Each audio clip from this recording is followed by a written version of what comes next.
ข้อที่31เนาะคำถามเป็นคือท้ายกล้องครับอธิบายมา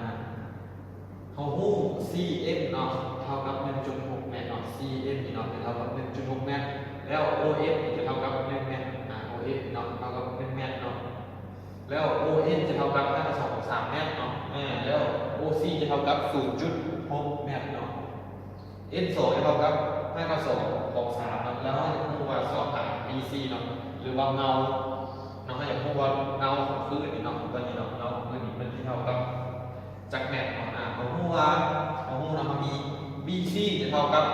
CA บวก AB เนาะเขาหมายเป็นรูปดาวเนาะแล้วเอามาสังเกตจากรูป JOMN เนาะเอามี มุมของ OMN เราจะเท่ากับมุมฮอดเนาะเราจะได้sin I จะเท่ากับ ON ส่วน MN เนาะเราจะเท่ากับ5/2 ส่วน5/2ของ1กำลัง2บวก5/2ของ3กำลัง2เนาะคัดออกนี่เนาะเหลือจะเท่ากับ5/2ของ3ส่วนให้5/2ของ4จะเท่ากับ5/2ของ3ส่วน2เนาะแล้ว sin R มันจะเท่ากับ5/2ของ3ส่วน25/2ของ3ส่วน3เนาะส่วน2ไปแล้ว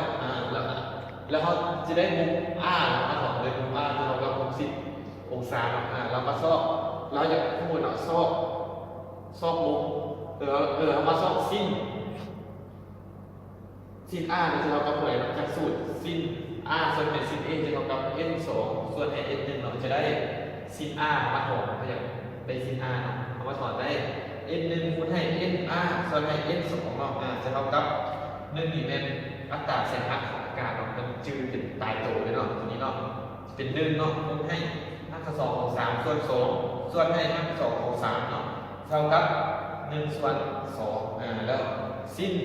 R จะเท่ากับ1ส่วน2แล้วมาถอดเราจะได้ R จะเท่ากับ30 องศาอิงไซเนี่ยอิงไซตั้ง R จะเท่ากับ AB ส่วนให้ AN นั่นแหละ AB จะเท่ากับมาถอดเนาะ AB เนาะAB จะเท่ากับตั้ง R คูณให้ AN เนาะแล้วจากเนาะเอาหมายเป็นสมมุติดังเราจะได้ BC จะเท่ากับ5/2ของ3ยังว่าตัวนี้เนาะAB เนาะแม่นซอก AB เนาะจะเท่ากับ 0.6 คูณให้